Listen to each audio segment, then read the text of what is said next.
remember you guys doing that work for us. It always seems so long ago.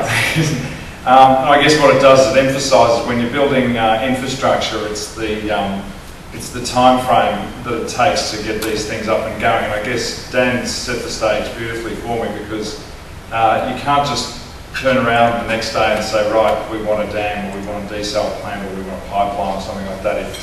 It takes time, and with significant projects, be they desal or dams, there's a certain amount of environmental requirement you've got to get through it. And I guess the Chugan one was almost the last desal plant that got through the hoops before really more constraining environmental requirements would come in because of the newish nature of that technology.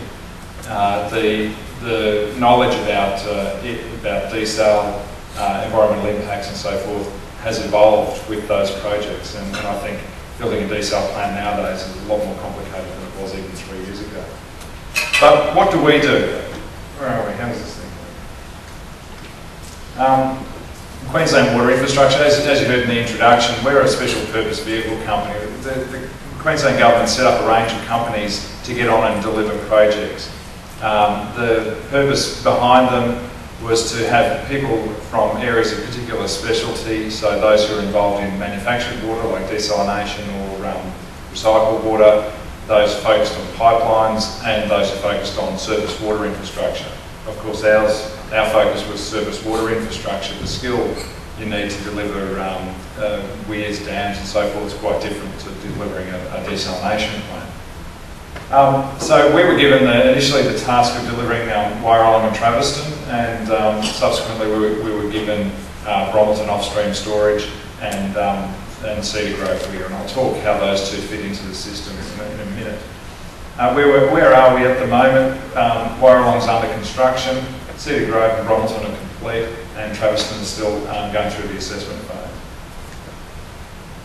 I'll focus particularly on the Wyeralong project because it's the one that's got most of the current action that's happening, but I will give you an update on where Traveston's up to. We call these the Logan catchment projects because the Wyeralong, Cedar Grove and Bromelton projects all act in conjunction with each other. So Wyeralong Dam operates with Cedar Grove Weir. That generates around about 8% supply fitting into the grid system of the new water supply that's come on. Combined Bromelton makes about 10%, so that's about enough water for 300,000 people per day.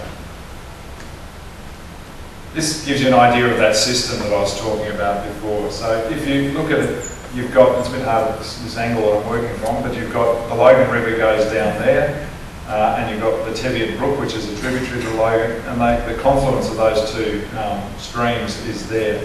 That's the Cedar Grove Weir, and that's a Bromelton off-stream storage. The way Bromelton off-stream storage works is there's a series of pumps. When the river's at a certain level, you pump it in, store it in. It's like a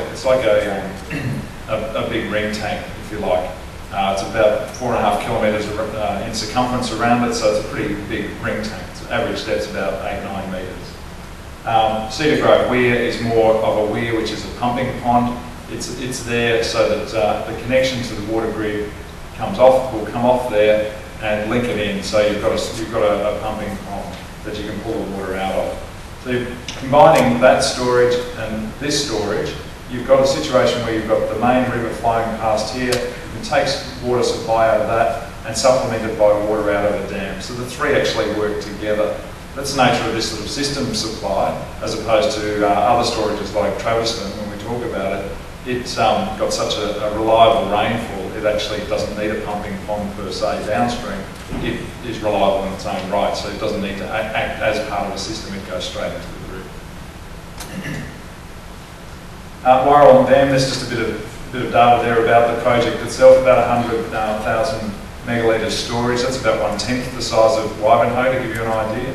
And I think that's, just looking at Dan's slides before, it's about 2/3 of the supply, 2/3 of the volume that's available up at the Sunshine Coast. You can see the depths and size and so forth. We're building it at the moment under 3 contracts, and all of those have now been let. The first being the access road and the early works, the next one being the the relocation of the Burner to Bow Desert Road, or depending on where the forum is, if you're in Burner, you've got to say Burner to Bow Desert, or if you're Bow Desert, it's Burner, Bow Desert to Burner. I always get pulled up on it, so I always, just before I say it, I always think, who's my audience? And the dam wall itself, obviously.